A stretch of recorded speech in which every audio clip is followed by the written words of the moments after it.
I am Tapiwana Shechiriga, and I am the Secretary General of the Zimbabwe National Students Union. With me is the Provincial Chairperson of the Zimbabwe National Students Union for Harare Province, and also the Gender Secretary for the Zimbabwe National Students Union. We are just coming out of the Ministry of Justice in Parliamentary Affairs offices, where we submitted a petition demanding the release of our President Takudzwa Ngadziore, who has been in incarceration in Mnangagwa's dungeons of terror for more than 25 days now, simply for holding a press conference demanding accountability in as far as the abduction of Tawanda Mcheyiwa is concerned. We have, in our petition, made sure that we make it clear that President Takudzwa Ngadziore is innocent. He is a victim of ZANU-PF thuggery. He is a victim of state thuggery. He is a victim of state-sponsored abductions in itself by ZANU-PF thugs, as you saw what happened on the 15th of September 2020 at Impala Car Rent House. So our position is, as always has been, our president is innocent, our president is simply a victim, and the students have been persecuted by their own chancellor in the name of Emmerson Mnangagwa. As we speak today, since the beginning of the year, more than 30 students have been arrested for one charge or another, all relating to demonstrations and also protesting, which in itself is a constitutional right guaranteed by Chapter 4 of the Constitution. So I think with regards to the contents of our petition, the Gender Secretary can take you through.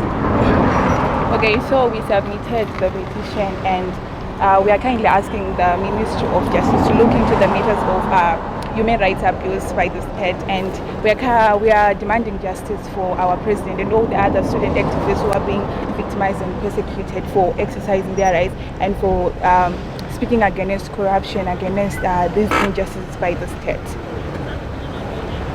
Yeah, so I've noted with concern the violation of human rights and the continuous persecution of human rights defenders and political activists in Zimbabwe. We have noted with concern the arrest of our president and other student leaders who can sum up to 25. I'll read through the letter that we just dropped at the Ministry of Justice, Legal and Parliamentary Affairs.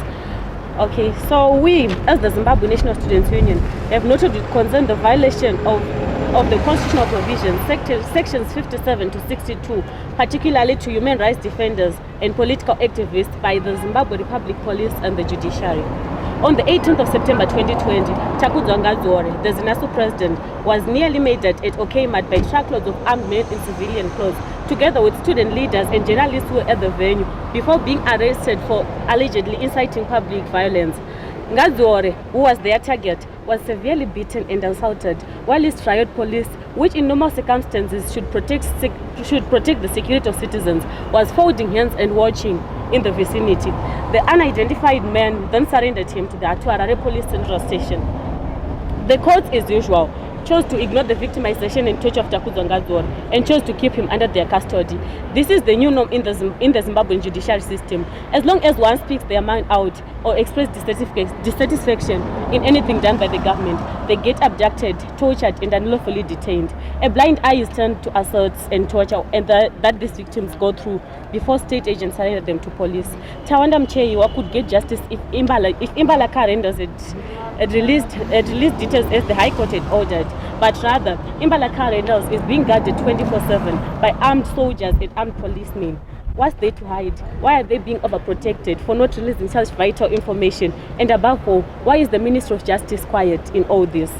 In Tawanda's case, state security agents who abducted Tawanda took Tendai Masocha and two of Tawanda's cousins and left them in the custody of Zimbabwe Republic Police, which clearly indicates a link between the state security agents and the Zimbabwe Republic Police. The same happened when Joanna Mamombe, Nisai Maro and Cecilia Chimbiri were arrested. Ponyati, the then police spokesperson, clearly admitted that they were in police custody, but then they were sneaked out of Harare Central and they were subject to victimization and torture. The police spokesperson later withdrew the case when the trio was sneaked out of Harare Central Police Station. Our president was beaten, assaulted and tortured by armed men who surrendered him to the police, who rushed to charge him without gathering facts nor examining his medical condition. Takudzwa Ngadziore was charged of inciting public violence. Who was there? Who saw him inciting? Who surrendered him to the police? who therefore is working with the Zimbabwe Republic Police that beats up people before surrendering them and goes away with it. Without the ministry, the courts, the police looking into that, where is the Minister of Justice in all this? We are therefore kindly requesting for you and your team to look into these matters and handle them seriously. Our President's bail appeal hearing was postponed 3 times for no valid reason, and it's almost 3 weeks of his detention without being heard. We continue to demand justice for our colleague Tawanda Mcheyiwa and our President. Freedom of expression is a constitutional right, and we continue to exercise it. We urge the ministry and the government to respect our existence or expect our resistance. We look forward to the immediate response from the ministry. We just dropped the letter and we're looking forward to the favorable reply soon enough. And this calls as an action statement to all the youth and Zimbabweans out there that we really need to act, otherwise we'll perish in our own motherland. Thank you so much.